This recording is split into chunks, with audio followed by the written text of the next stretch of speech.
Long, long ago, in a time when the earth was still new, the sun and the moon were not yet in the sky. Instead, the earth was a land of darkness where people lived their lives in the shadows, always struggling to find their way. The people could not tell the time of day, for there was no sun to mark the hours, and the world was filled with confusion and fear. In this world of darkness, the gods lived in the heavens above. They watched over the earth, but they saw that the people were suffering. They heard their cries and saw their struggles, and the gods decided that it was time to bring light to the world. But the gods were not like the humans. They had powers beyond imagination, and they could not simply give the people light without first teaching them an important lesson about balance. So the gods called upon two great spirits, one that was brave and bold, and the other that was quiet and wise. These spirits were siblings, born of the great cosmic force that governed the universe. The gods told the siblings that they would each be given the task of bringing light to the world, but they would have to take turns doing so. The sun would shine during the day and the moon would shine during the night. They were to keep a careful watch on the world and ensure that the darkness would never return. The two spirits, eager to take on their mission, agreed to the plan and set off to the earth.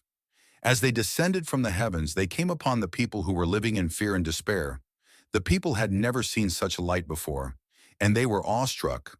But the spirits reminded them that the light was a gift and that they must respect the balance between day and night. The sun, full of energy and vigor, took its place high in the sky. It shone with a brilliant fiery light that brought warmth and life to the earth. Plants began to grow, animals began to thrive, and the people marveled at the power of the sun. They had never known such beauty or vitality, and they rejoiced. But as the day wore on, the sun began to feel its strength waning. It had worked hard to shine all day, and it was now time for the moon to take its turn.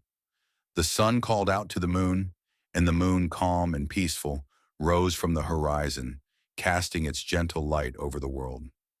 The people who had never known the cool embrace of night now felt the soothing relief of the moon's light. The moon shone softly, allowing the earth to rest. The animals, too, found comfort in the night, as they were creatures of both the day and the night. The people, grateful for the cool night air, lay down to sleep and dream. And so the cycle of day and night began, with the sun and the moon taking turns to bring light to the world. The earth was no longer a place of darkness and fear. The people had learned to respect the balance of light and dark, and they lived in harmony with the world around them. But the gods, seeing that the people had learned their lesson, decided to bless them with something even more special. They created stars, tiny points of light scattered across the sky, to remind the people that even in the darkest of nights, there was always a flicker of hope.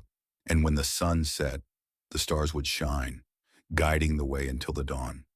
The sun and the moon, the two great spirits, continued their watch over the earth, each knowing that their role was important and that their light would always be needed. They knew that as long as they kept their balance, the world would continue to thrive in the light of day and the peace of night. The people who had once lived in fear and confusion now lived in harmony with the rhythm of the earth. They had learned to respect the balance of light and dark, and in doing so, they had learned to live with the cycles of nature. The earth was no longer a place of endless darkness, but a world of light and life, where the sun and the moon danced together in the sky. And so, the legend of the sun and the moon lives on, passed down through generations, as a reminder that balance is the key to peace, and that the light of day and the peace of night are gifts to be cherished and respected.